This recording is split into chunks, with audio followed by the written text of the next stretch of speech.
Well, we made it through the night. Almost. Well, I did make it through the night, but without event. But the good news is the sun has risen. I've opened up the blinds in the bedroom. Everything looks great outdoors. I'll give you a little quick review of what happened last night. This, and I imagine all DC AC inverters, has a very loud, shrill warning bell if there is an overload on the system. You can see there that they have an overload light and over temperature light, and the siren will come on and the system will shut down. So one thing I did do before I turned off everything is I stopped and picked up a baby monitor.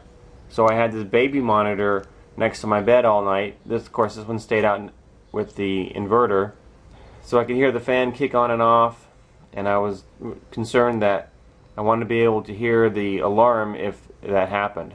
Well, at 4:15 I heard sirens, but fortunately it was not this. It was my security system. I thought I had it running, but it was actually running on the backup battery, so it ran for quite a while, I guess 10 hours or more, and then the shrill turned on right here in my bedroom, woke me up, which was quite alarming. Realized what it was, settled back down, and went to go about taking care of the problem. This is my battery backup for the security system, and it lasted for quite a while. When it went dead, I came looking for a solution, turned on all the switches in the circuit breaker, couldn't find anything to get it powered up. So what I did do is I brought in an extension cord that's plugged into the wall outlet here in this room, and then I plugged the power cord in right here. But that did not charge up that battery apparently, because the security system was completely down. I need to figure out what to do and get that back up and running. But that was really the only major event last night. I'm grateful for that. I need to get the solar panels hooked up so I can start charging the battery bank again. But more important to me than that is getting these plants watered first thing in the morning. I just recently purchased a pump here. I've never tried it. This is the bad way to do it. I haven't even looked at the instructions, of course. And I went to plug in my garden hose from my rainwater retention system here, and I found out that it's the wrong end. It's a male end on both sides. So I can't just run it through the spigot I have here. I took another hose and I'm running it up the face of this into the top of the tanks. Let me show you. As you can see, the tank is completely full. I'm going to put this hose in here and I'll put that all the way down inside the tank and let that feed the pump. We've got water. I am so excited. This pump is working right here. It has instructions to prime it first, of course, which I didn't do. Then it didn't work. Of course, now I primed it and it's working great. Look at the flow. Whoa. Oh, that's the that's my inverter kicking on and off. Whoa.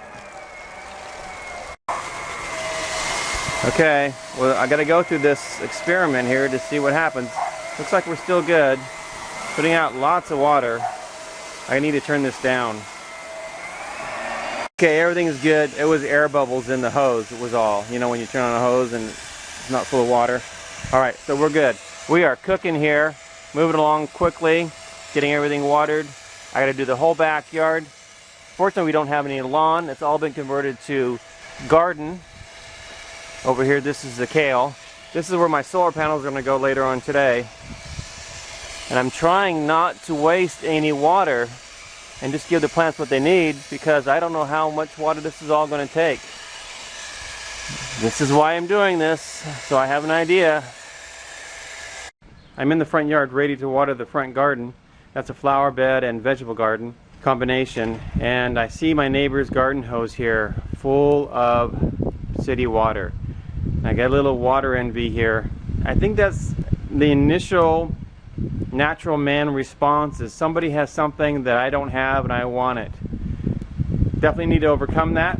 In order to not have that problem, I think we're best to have our own supplies, and then we can help others. So it's our responsibility, and I think duty, an opportunity to bless the lives of others as we prepare and help them prepare. And then we don't become the other guy who's looking over the fence at your stuff. Help your neighbors so you're all helping each other. As I'm watering, I'm noticing a kind of swampy smell from the water. So if you're capturing rainwater and are not using it constantly, or maybe even if you are, I highly recommend that you run that through a water filtration system like the Berkey to purify it and filter out all the algae and whatever else may be growing in there. We use the water in the storage containers mainly for emergency water supply for potable water, and we plan on filtering it through the Berkey.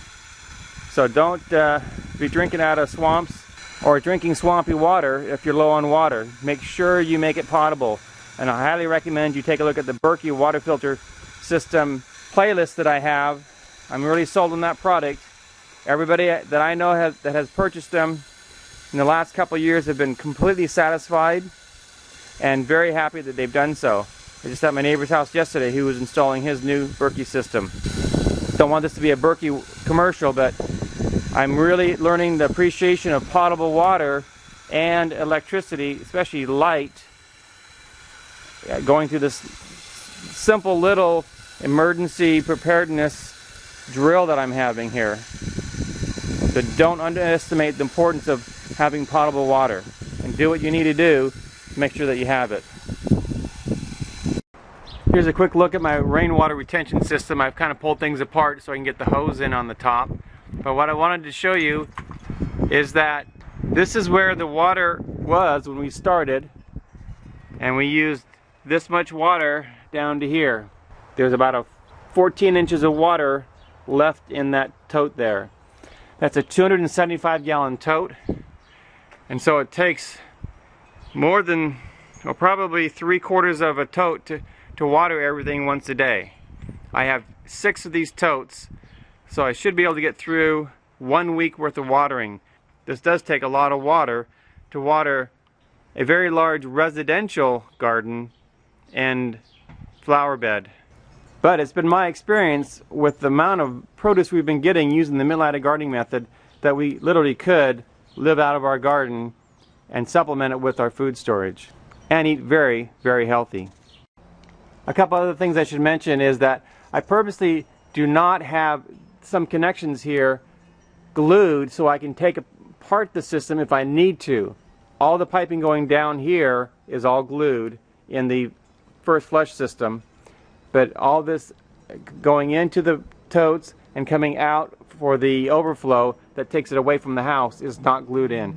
It worked perfectly for what I was doing today. I should also let you know that we get about 1,600 gallons of water with 1 inch of rainfall off of our roof. So if we get some rain, then we'll be able to top this off quickly and be able to continue watering without any problems or concerns. Well, that only took about 2 hours to get done. What time consuming that is. I am much more appreciative of the automatic watering system and having potable city water. I need to grab some breakfast. It's about 10:15, and then put up some solar panels to recharge these battery banks.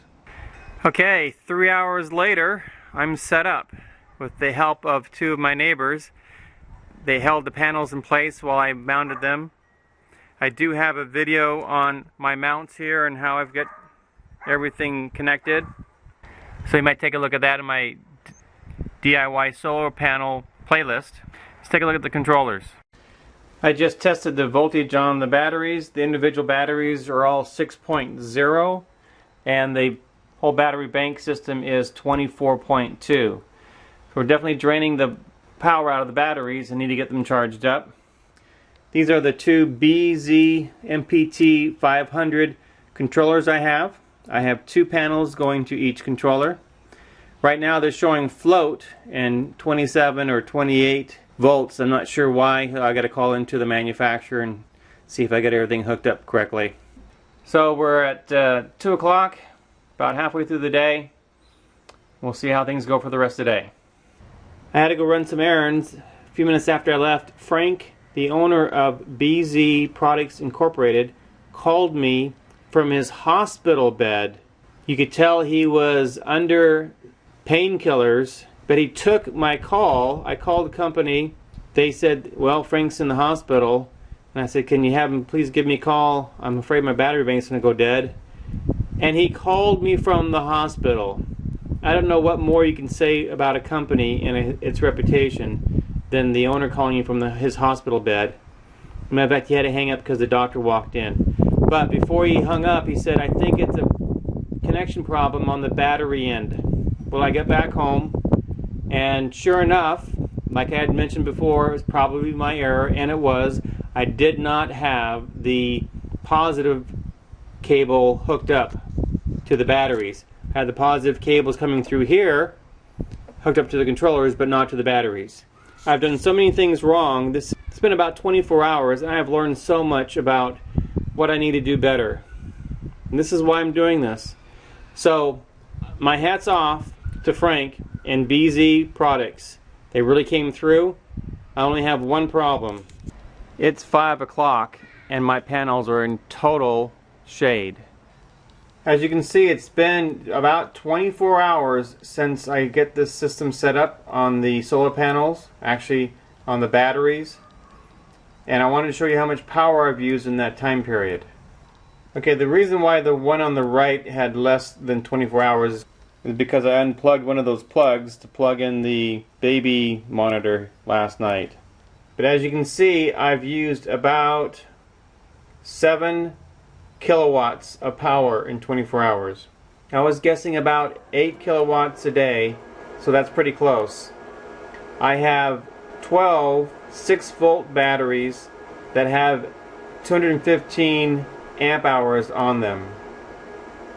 So 12 times 215 amps times 6 volts gives me about 15 kilowatts or kilowatt hours. So I'm used about half of what I've got stored here. Hopefully the inverter doesn't shut off tonight because the batteries are too low, and we can make it through the night. So we're at the end of 24 hours. I just checked the batteries. Individually they're about 5.94, which puts them obviously under 6 volts. So we're getting pretty low. Now I'm going to test the whole battery bank. Here we go. We're at 23.8, so we're below 24 volts. So we're getting pretty low. This inverter may shut off tonight. Well, find out. We'll probably hear it through the baby monitor if it does. It's good to know how much power I have, how many days I have in case of cloudy days or rainy days. Another thing I need to look into, and if you can help me, is to learn how to charge up my batteries using my generator. I understand that's possible, but I don't know how to do that. So if you want to send me a personal message or make a comment or give a link, that'd be helpful. It's been a very interesting day. I've learned a lot.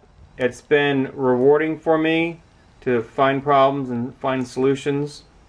So my objectives for doing this are really being met. I didn't get everything done today that I wanted to.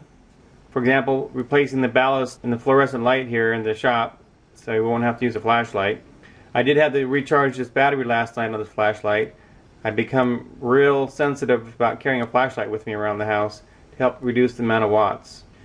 At any rate, this is the end of day 2. I hope this journey has helped you also in thinking about how you might prepare. This is LDS Prepper reminding you, if you are prepared, you shall not fear. And hopefully this video series will help you be better prepared and have less fear.